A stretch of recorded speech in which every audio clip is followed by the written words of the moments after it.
Olá, piratas do Novo Mundo, eu sou o Day, sejam bem-vindos a Nishounen Plus! Hoje, finalmente, iremos seguir com os vídeos de One Piece aqui no canal e dessa vez a gente vai falar sobre o novo trio monstro, na verdade, o grande quinteto monstro que já está sendo formado. O poderosíssimo grupo de combate dos Chapéus de Palha, que a cada nova saga vai se tornando ainda mais poderoso e como vimos, agora vai ter novos membros. E hoje eu conto muito com o seu apoio pra deixar o likezão, se eu gostei é super importante, super ajuda o canal. Eu também conto muito com você pra se inscrever se ainda for novo por aqui e se juntar à nossa tripulação. E agora sim, sem mais delongas, bora pro vídeo! Galera, então, como a gente sabe, o trio monstro era formado pela elite dos Mugiwaras em questão de combate, os mais poderosos da tripulação. Os três que a Nami diziam que eram verdadeiros monstros pelos poderes sobre-humanos que eles possuíam. Isso porque os três membros desse grupo possuíam um poder que era muito grande mesmo dentro dos inimigos poderosos que eles encontravam no East Blue, conseguindo vencer Bug, o palhaço e a sua tripulação, além de também uma grande batalha que aconteceu contra Drunkrieg, e também, como a gente sabe, um deles teve coragem de enfrentar Drácula e Mihawk, além dele também já ser conhecido como o grande caçador de piratas. E assim, Luffy, Zoro e Sanji simplesmente foram apelidados de o trio monstro, e isso por sua monstruosa força, lidando sempre com os adversários mais poderosos que surgiam no caminho dos Mugiwaras, e na maioria dos casos, eles lutavam porque se divertiam. Com tudo isso, eles sempre estavam encarando qualquer um que surgisse no seu caminho. Vimos, por exemplo, como o Sanji e o Zoro estavam animados para dividir 10 mil adversários entre cada Chapéu de Palha numa batalha contra 100 mil inimigos, que no caso foram totalmente derrotados só pelo Luffy utilizando o poder do seu Haki do Rei. Já dá para entender o porquê eles são chamados de trio monstro. E com toda essa evolução que eles tiveram durante os acontecimentos do mangá, o trio monstro, que no caso são os Mugiwaras mais poderosos, se tornaram ainda mais poderosos e já nem mesmo nesse momento são mais um trio. Então a gente vai falar sobre a evolução dos poderes de cada um deles, inclusive os novos membros deste esquadrão. E para começar, vamos diretamente com o capitão da tripulação dos Chapéus de Palha, Monkey D. Luffy, que desde o início da sua jornada já era extremamente poderoso, e isso pelos poderes da sua Akuma no Mi também, bem, por ele ter sobrevivido ao Monkey D. Garp. Sobrevivido, não treinado, sobrevivido mesmo. O Luffy sempre enfrentou seu avô quando era extremamente jovem e por um certo tempo foi até que treinado por ele sim. Afinal, o Garp queria que o seu neto se tornasse um poderoso aliado e no fim, ele se tornou um poderoso adversário. Mas Luffy sempre teve que sobreviver aos ataques do seu avô. Um dos maiores pontos fortes do Luffy, inicialmente era sua força de vontade que fazia ele sempre persistir, mesmo sabendo que não poderia derrotar alguns adversários. Porém, tudo mudou quando ele entrou na Grand Line, onde percebeu que mesmo sendo forte no East Blue, aquele lugar era completamente diferente, os níveis de poderes ali eram completamente diferentes e assim, os seus poderes atuais naquela época não eram o suficiente. Então, querendo se fortalecer ainda mais e ter poder para proteger os seus aliados, ele criou os Gears, um modo de conseguir aumentar muito a eficácia da sua Akuma no Mi e dos seus golpes de borracha. Dessa forma surgiu o Gear Second, que como a gente sabe acelera o fluxo de sanguíneo do Luffy em seu corpo, aumentando ainda mais a sua força e sua velocidade, tornando seus golpes muito mais poderosos, ficando mais rápido também. Depois disso, Luffy criou também o Gear Third, que como a gente sabe, ele sopra um buraco criado em seu dedo e assim injeta uma quantidade gigantesca de ar ali, inflando completamente as partes escolhidas do seu corpo, se tornando gigantesco e com golpes muito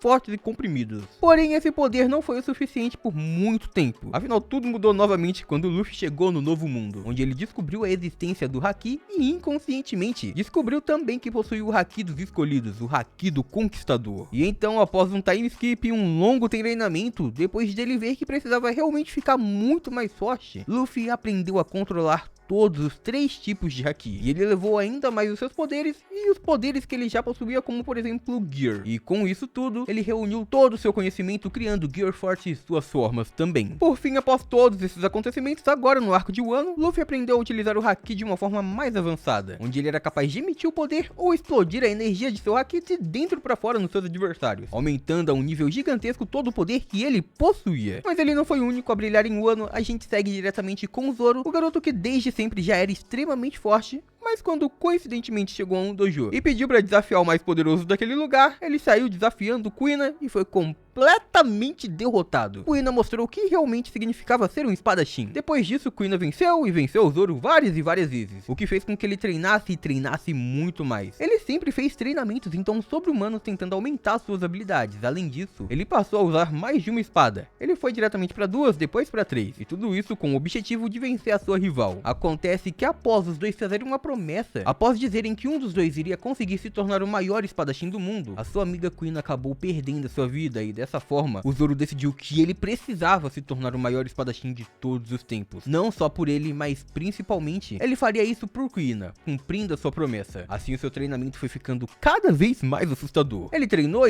e desafiou os mais poderosos inimigos. Zoro então se juntou a Luffy na sua jornada, lutando ao lado dele por muito tempo, lutando pelo seu próprio sonho também, e após os confrontos, a lâmina do Zoro foi ficando cada vez mais afiada, a ponto de cortar o que era praticamente incortável, se lembrando dos treinamentos do seu antigo mestre, o pai de Queen, que não foi o seu único mestre, porque a gente viu que o Zoro, ele ficou focado em se treinar e se fortalecer, e esses treinos foram ficando mais intensos e principalmente ficaram muito mais intensos e mais difíceis após ele ser mandado por Kuma à ilha Kuragaina, onde basicamente ele treinou com o seu próprio rival Dracula Mihawk, o atual maior espadachim do mundo. Assim, o Zoro não melhorou apenas as suas habilidades com as suas 3 espadas, como ele também foi capaz de aprender o Bosushoku e o Kenbushoku Haki. Não só isso, como a partir deste momento, o Zoro também foi capaz de vencer vários dos seus futuros adversários com apenas um único golpe. A maioria dos adversários que surgiam em seu caminho, ele vencia com um só movimento. Por fim, agora em Wano, o Zoro ficou muito mais forte o suficiente para herdar a espada Ima do Oden, uma espada que consumia Haki, e mesmo os melhores usuários de Ryou, que é o Haki chamado lá em Wano, basicamente eles não conseguiam utilizar o que o Zoro realmente fez. E também, depois disso, ele foi capaz de cortar Kaidos assim feras com essa lâmina, algo que em muitos anos ninguém era capaz de fazer. Além do Kaido reconhecer que os movimentos do Zoro aparentemente eram golpes dados com o Haki do rei. Mesmo assim, nessa batalha o Zoro não foi o vitorioso, mas ele foi resgatado por Ken Sanji, que é o próximo personagem que a gente vai falar, e vamos falar também principalmente dos seus grandes chutes. Afinal, essas são as técnicas que ele herdou de Zeff, um pirata com chutes tão fortes que, assim como Sanji, foi capaz de adentrar a Grand Line. Porém, o cozinheiro do chapéu de palha parece ter ido um pouco além com seus poderes. Vamos lá, pelo Sanji ser chefe do Baratie, um restaurante marítimo que sempre recebeu grandes piratas, ele precisava ficar forte. Mas por ele ser um cozinheiro, ele não podia usar suas mãos para lutar. Por esse motivo, o Zeff o ensinou a fortalecer suas pernas a um nível sobre-humano. Mas assim como seus companheiros, ele evoluiu ainda mais recentemente, a ponto de agora ele ser capaz de se movimentar, mover suas pernas tão rapidamente que ele produzia chamas, o Double Jump. Porém, não só isso, como desde sempre, ele foi um dos Mugiwaras mais rápidos, chegando até mesmo a velocidade do Gear Second de Luffy, o que aumentou ainda mais depois do seu treinamento na ilha Momoiro. E em seu treinamento, o Sanji também aprendeu a utilizar os mesmos Hakis do Zoro, mas o seu foco foi sempre o Bosushoku Haki, onde ele também fortalecia suas pernas, enquanto o Zoro fortalecia suas espadas, deixando então elas praticamente indestrutíveis e com uma força tremenda. Antes já eram assustadoras, mas aí ficaram ainda mais fortes. E aí, depois de tudo isso, como a gente sabe, o Sanji ele possui um traje da Germa, e também sendo criada exclusivamente para ele, basicamente se adapta bem às suas habilidades, onde a gente vê a sua resistência aumentando, mas principalmente a força dos seus chutes. Afinal, agora tinha a propulsão de um jato, basicamente ficaram muito mais fortes do que o normal, e o normal já era super humano, já era anormal, então basicamente eram chutes quase imparáveis. Mas agora que a gente já falou muito sobre os Mugiwaras que a gente já conhecia há muito tempo, agora a gente vai pro primeiro novo membro que mudará o trio monstro para um quinteto, Jinbei, que finalmente pôde agora se juntar ao chapéu de palha e aumentou ainda mais a força da tripulação, sendo ele forte o suficiente para no passado ter uma batalha gigantesca com o Ace. Jinbei possui uma força assustadora, sendo o homem-peixe mais poderoso de